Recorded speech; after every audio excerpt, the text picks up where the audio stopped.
Hey, Christian caregiver. Welcome to Dementia Caregiver Support for Christians, the podcast where I teach Bible-believing Christians how to make dementia care easier today while helping you imagine a brighter tomorrow. We are going to have fun with today's episode. I am a lifelong learner, and I love learning new things. I love relearning things that I used to know because I forgot about them because I haven't used them in a while. And so today we're going to actually talk a little bit about how to love yourself as a dementia caregiver. And the episode is going to take a little bit of a different bent than where people might think it is going, because I'm going to get all nerdy. I am going to go into some of the science. I'm going to go into the weeds. We're not going to be talking about self-care per se, which is where many people will probably go when they read the title of this episode, How to Love Yourself as a Dementia Caregiver. But we are going to go into the science. So let's get nerdy today. How many of you guys have ever bought a car? I know most of us have bought a car.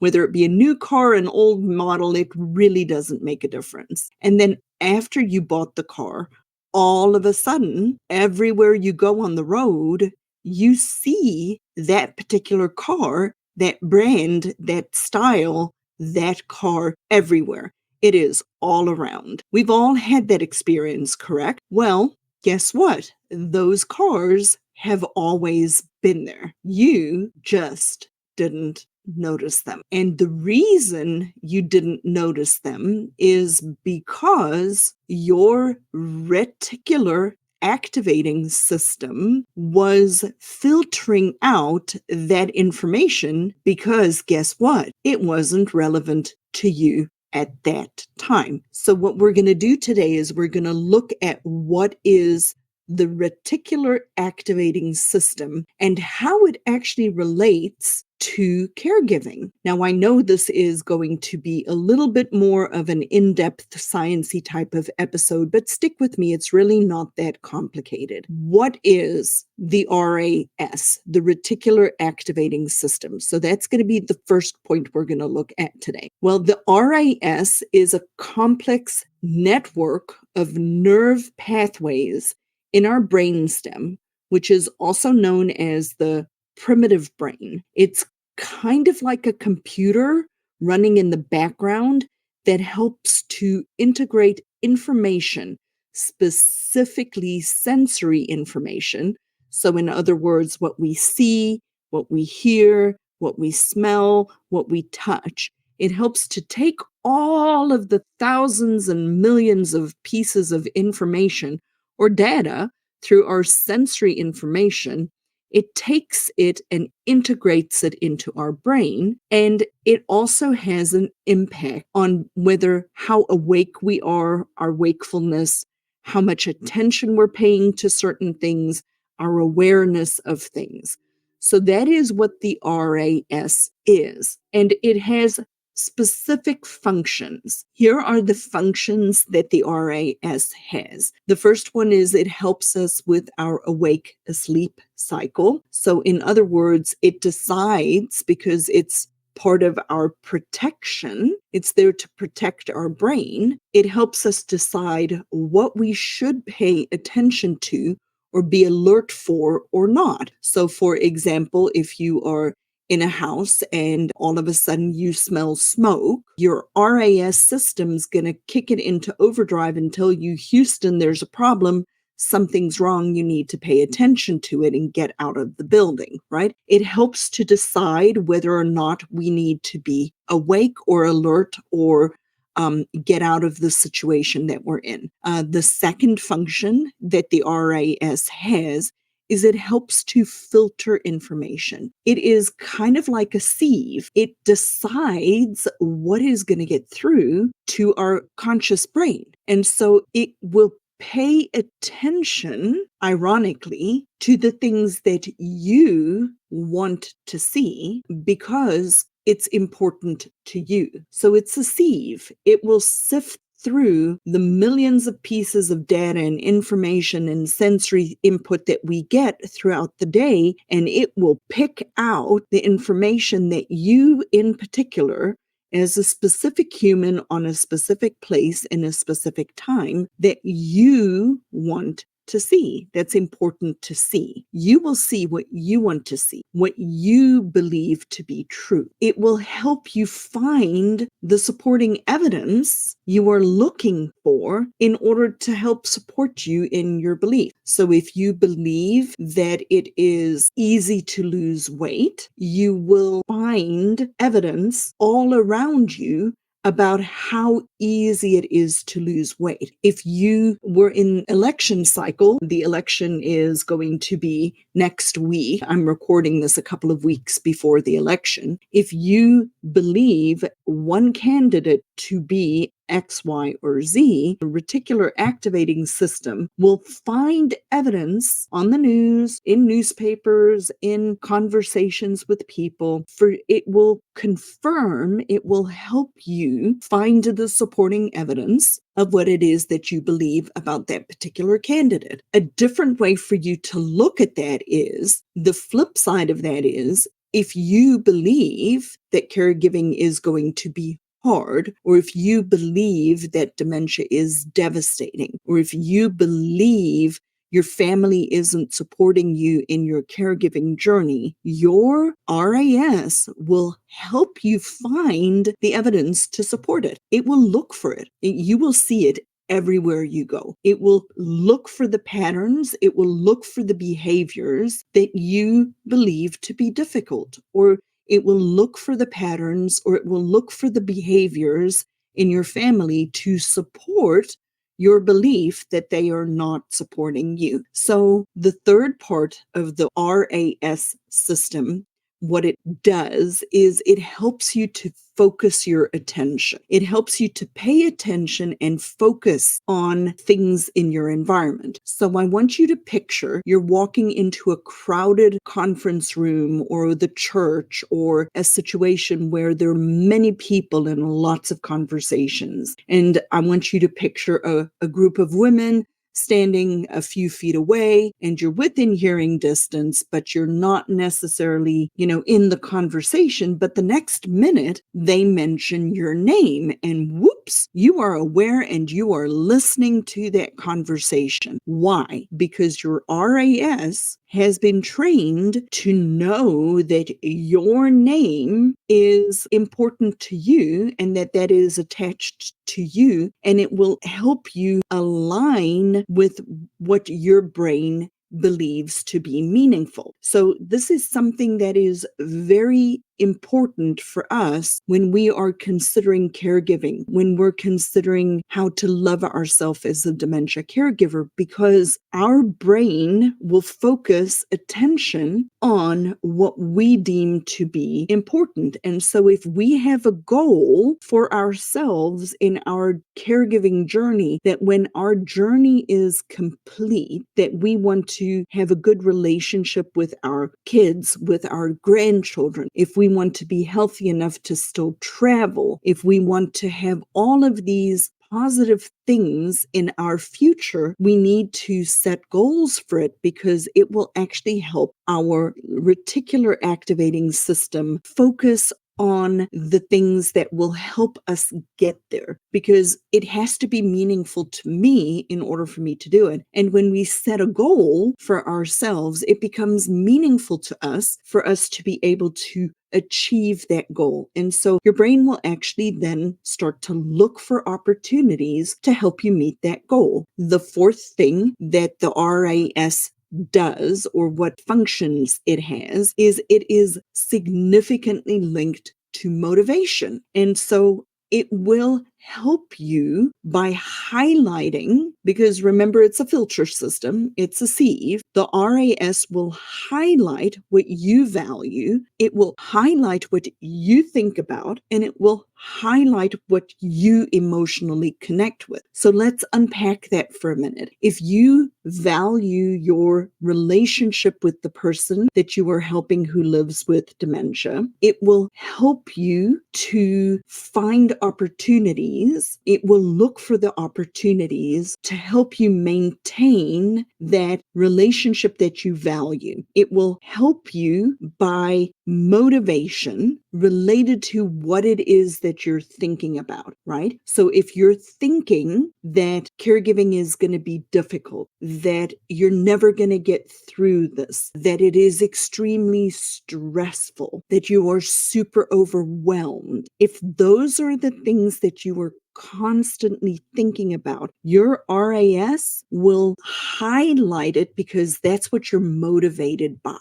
Or it will highlight what we are emotionally connected to. So when we have a significant emotional response to whatever it is, whether it be a good or a bad situation, whatever that emotional feeling is that we have, be fear or frustration, or we had a previous difficult relationship with that person that has cultivated this emotional connection, or not even with this person, but maybe with another person that was maybe a difficult relationship, but now your caregiving journey is bringing up all of those emotions. Your RAS system is going to highlight that for you and bring it to the forefront and make it so that that is all you see in your particular circumstance at that moment in time. But the good news is we can change that. The good news is our RAS system works for good things as well as bad things because we can control the filter. We can control what we think about. So the second thing I wanted to talk about a little bit today is,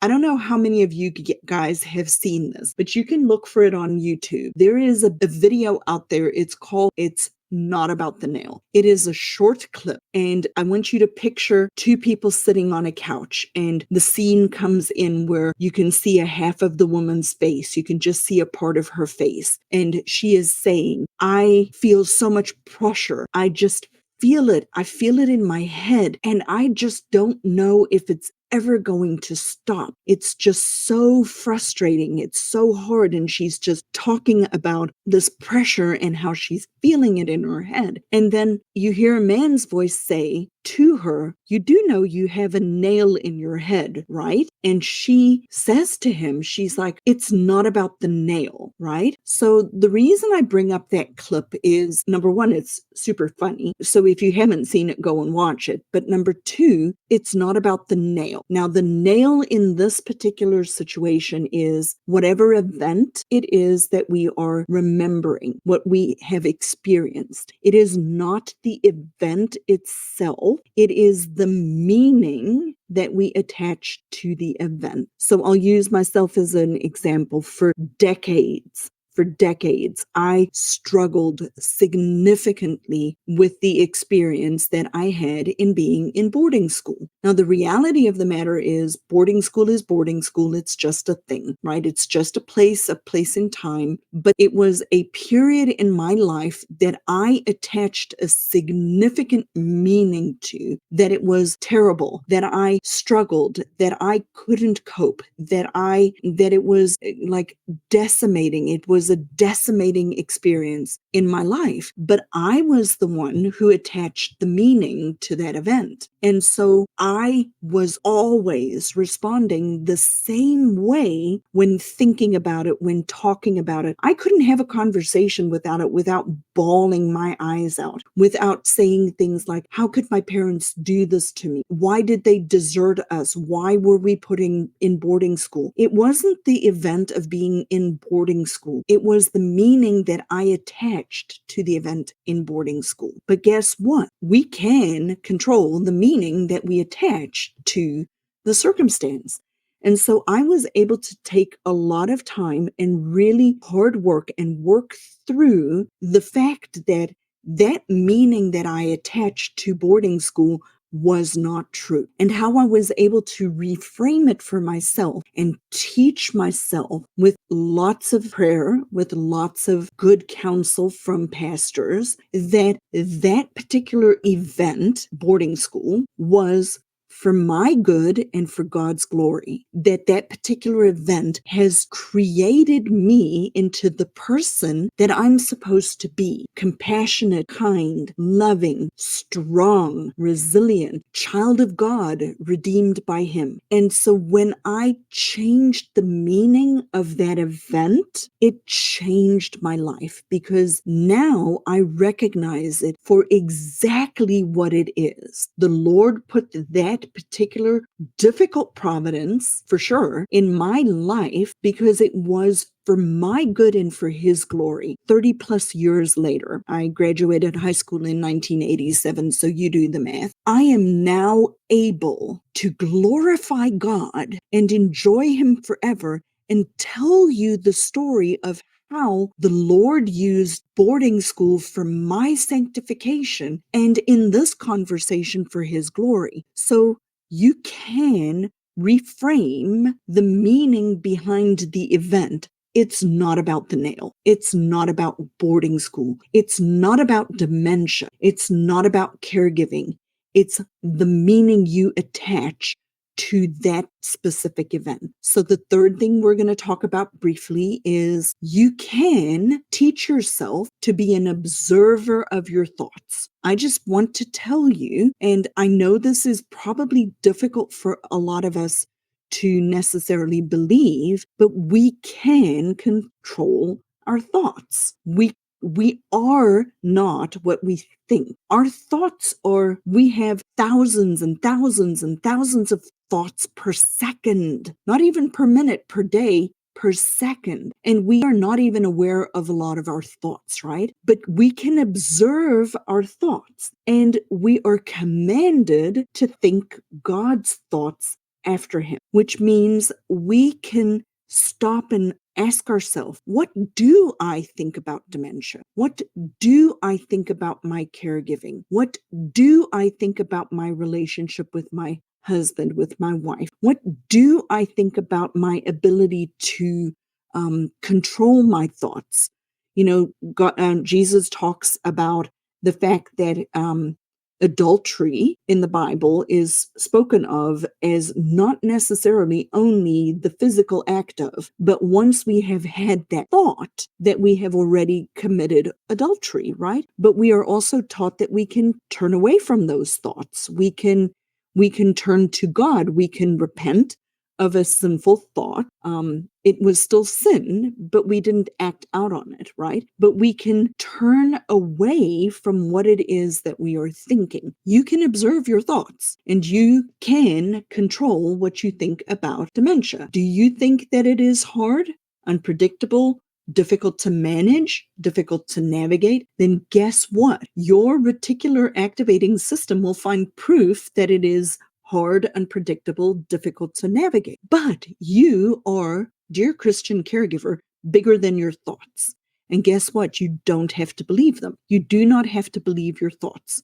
And you can observe your thoughts, and the moment you start to think those things, you can replace them with a different thought. You can replace them with, this is for my good and for God's glory. It is not that difficult, because we serve a good and kind and loving God, and He has created order in the world, and there is order to this situation. You do not need to believe every single thought that you have. Now, if you believe good thoughts about God, absolutely you need to believe those thoughts, right? Because those thoughts are true, which brings me to the next point, which I'm calling, as for me and my house, I will serve the Lord. So as for me and my house, I will serve the Lord. Our life is not about what we think. It's not just about what we think. It is actually about what we do. Our life consists of actions, not just thoughts. Actions. And there is ultimate truth, right? So what kind of ultimate truth? Now, if you are interested and you didn't listen to the previous episode 190, We talk a little bit about the 5 solas. So I'd invite you to go back and listen to that episode if you're just joining me today, because it's a great episode where I unpack some of the truth, but there is ultimate truth, right? What are some ultimate truths? We are created in the image of God. We serve a God of order, not of chaos. He created and is in control of and upholds all things. God loves us, and this specific journey, dementia and dementia caregiving, is also for our good and for His glory. And we can choose to think differently about our situation, about our circumstances. And so I just wanted to point out and show to you today that God created our brain. God created the reticular activating system. And so God knows these things too. And now to circle back and talk about how to love yourself as a caregiver. And this is going to be very brief because I want you to think about this for a couple of days. I want you to sit in it. I want you to think about it. When you start to care about your future as a caregiver after caregiving, when you start to care about yourself, and I'm not talking about a selfish type of care. I'm just talking about the fact that we too are supposed to love ourselves. But if you start to care about your future after caregiving, your RAS, your reticulating activating system, will kick in and will help you prioritize and find the opportunities for self-care, because you will be looking for them, because you will have made it a goal, because you will have made it important to you, just like your name is. And Christian caregiver, you are special to the Lord. He died on the cross for you. He is Yes, this situation is in your life, but He wants you to be able to take this for your good and for His glory. And He wants you to be a good steward despite these circumstances. So encourage yourself by starting to care about your future after caregiving. Start caring about setting goals for yourself. We are so focused on the task of caregiving, the day-to-day of caregiving, that we're not looking for the opportunities to make it easier by using the way God created us in order to find a way and a system to be able to do this. If you start to care about yourself and your future, kind of like buying a car and all of a sudden seeing it everywhere, when you love yourself as a caregiver, and not the wrong type of love, please don't misunderstand, but if you love yourself, how to love yourself as a caregiver, then you will create and set goals for your future so that we can maybe stop the cycle of caregivers who decimate their health and their own well-being because they're so focused on the person that they're helping that they don't care for their own future and their own self anymore. And if you do this, your RAS will kick in and help you find opportunities to prioritize your own self-care. So, dear Christian caregiver, like I said, a little bit more of a nerdy episode, but I wanted to show you what a wonderful God we serve that has given us this in our brain to help us. And so focus on your thoughts, focus on thinking God's thoughts after Him, focus on what you believe about caregiving and about dementia in specific, and start to stop those negative thoughts and focus on God's thoughts after Him. And I beg you, if you are in some of these huge Facebook groups where it is what I call verbal vomit, please join my Facebook group. It's called Dementia Caregiver Support for Christians, because I try very hard to cultivate a community and a culture that is not toxic positivity. That is not what I believe either. We acknowledge that life is difficult and that these hard providences exist. But if you are in these huge Facebook groups, I beg you to leave them. Join my community. There are